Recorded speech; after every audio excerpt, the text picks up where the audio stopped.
the avoidance of doubt, the simple side does not provide investment, tax, or legal advice. As with any asset, the value of any asset class can go up or down, and there can be substantial risk that you lose your money buying, selling, holding, or investing in any asset. You should carefully consider whether trading or holding assets is suitable for you in light of your financial condition. All right, everybody, we are doing an atypical send out weekend newsletter. We're going to be talking about two special investments that we've made, our one-off bets, and our new monthly stock picks. Let's get into all of it right now. Welcome to the simple side.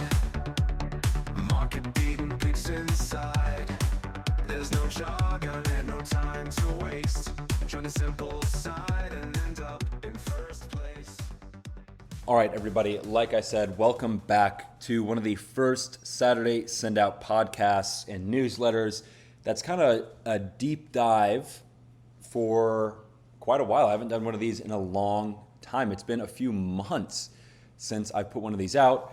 I've been getting married, going on a honeymoon, selling a home, moving into a new apartment, and all of that adding up all at the same time means not a lot of newsletters going out. However, I have been watching the markets, and I do have some good trades that I think exist out there right now. And so paid subscribers will be getting a look at what some of those are today.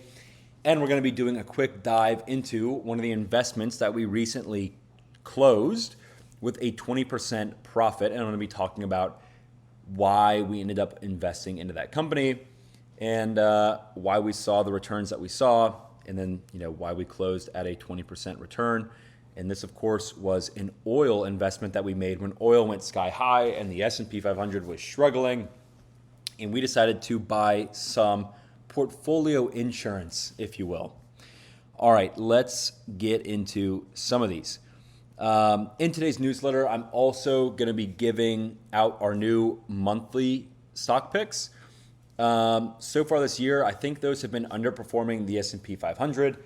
However, I think over the long run, we're going to be outperforming the S&P 500 with those monthly picks. So just know that we are going to be offering those to subscribers here soon. Now, I said again, there's a ton of value in today's newsletter. And what I'm going to try to do is send out some synopses on all these investments over the next few weeks to kind of let you get a deeper look into some of these investments and why I made them. And so that way, if you don't feel like you want to buy in any of these, or if you feel like my reasoning or research hasn't been good enough, or I haven't explained my investment thesis well enough, you can go and look at those in more detail and decide for yourself what you think of my investing thoughts, I guess, on all these stocks. Again, before we get into everything, and as I said at the beginning of every newsletter, this is not advice. These are my own personal opinions on stocks.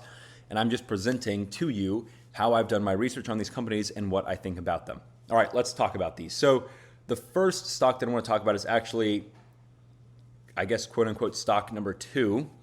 And I'm expecting to see an initial jump in stock price to occur within the next 60 to 90 days. There's a big event that's coming up for the company, and I think that is going to be the turning tide in the stock price.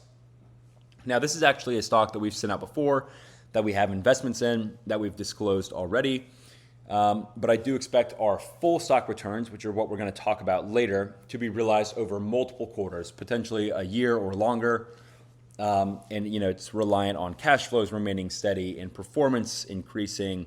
And so just be wary that I'm not giving an exact timeline for this company, because I think the full payoff is going to be over a long period of time.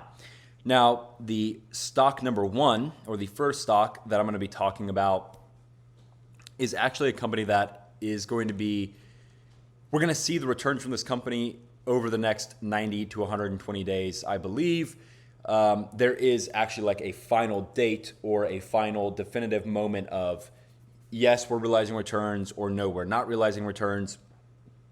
And so that I do have a definitive date for over the next 90 to over the next 90 to 120 days.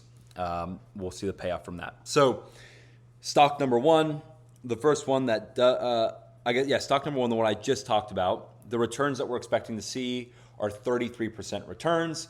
And again, the timeline, 90 to 120 days. Stock number 2, is 308% returns with a timeline of greater than a year. And again, caveat to stock number 2 is that we should see a bump in the stock price within the next 60 to 90 days based on an upcoming event.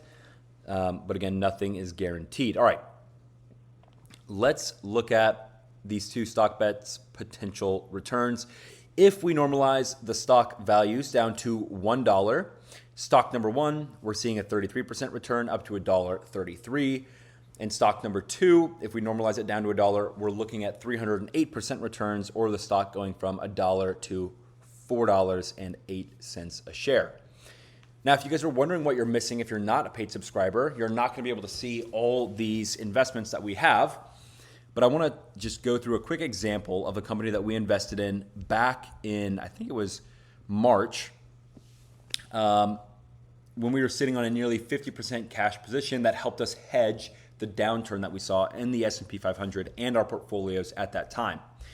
On March 9th, we posted about CVE, Synovus Energy, and we basically had 2 main reasons for the purchase. Number 1, rising oil prices meant higher revenues and therefore higher stock prices.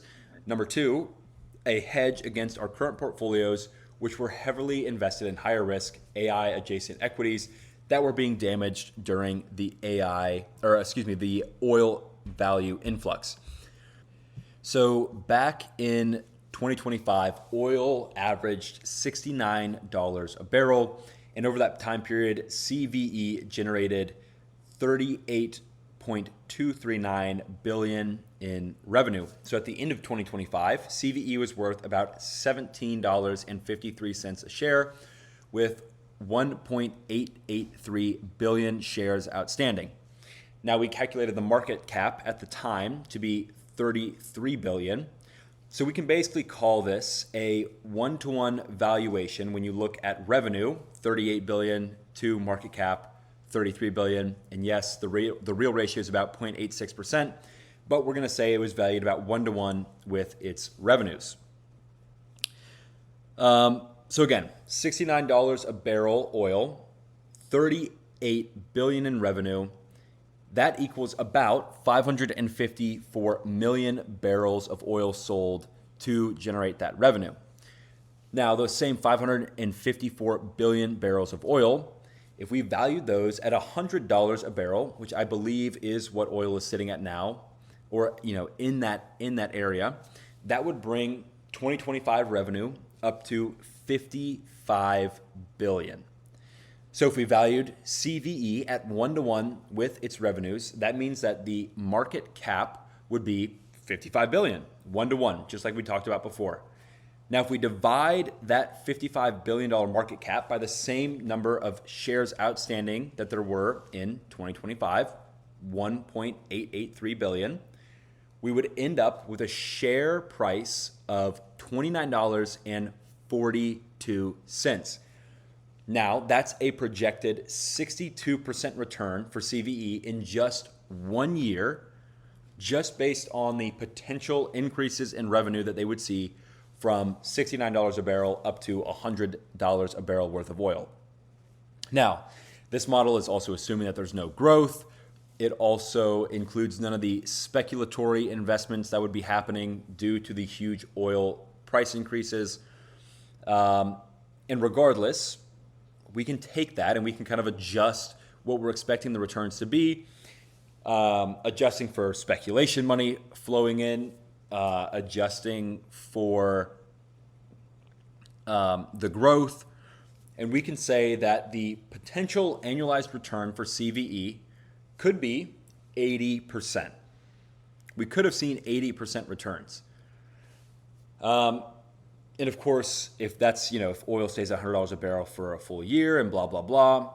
But if we adjust it and we say oil's just $100 a barrel for a quarter, we take our 80% returns, we divide them by 4, we end up with returns of 20% in a quarter. So we made our bet at CVE at that time period. And this, of course, was at a value of $23.54 per share. And of course, we said we think we're going to see a 20% return here. 21 short days later, we closed out that trade with 20% profit on March 30th at a value of $74.44 per share. That was just one of the stocks that we invested in. The valuation and the thesis were quite simple to us. And we came out with a profit in just about, 21 days. Please note that in that analysis, there was so many assumptions that were made, very gross assumptions that on the back end I had done a bit more research on and was a bit more well-versed in. But of course, this is a simple side. I try to keep a lot of the nitty-gritty away from you guys. But I wanted to show you the general methodology that led me to the stock pick and then show you how that translated to returns that we capitalized on in just 1 month. So now what we want to do here is we want to take a look at the two investments that I spoke about earlier, 33% returns, 300% returns. So let's talk about those two stocks. And obviously, this is going to be for paid subscribers only. If you are a free subscriber, this is the end of the road for you. You should go and join paid. I'm going to put a link for a 20% discount for you in the newsletter so you can go and read these at a discounted price. But if you are a free subscriber and you're not planning on going paid, this is going to be the end of the podcast for you. You've seen what one of our investments picks can do. We hope that you join us at some point in the near future. But until then, we will see you next weekend. See you later. Bye.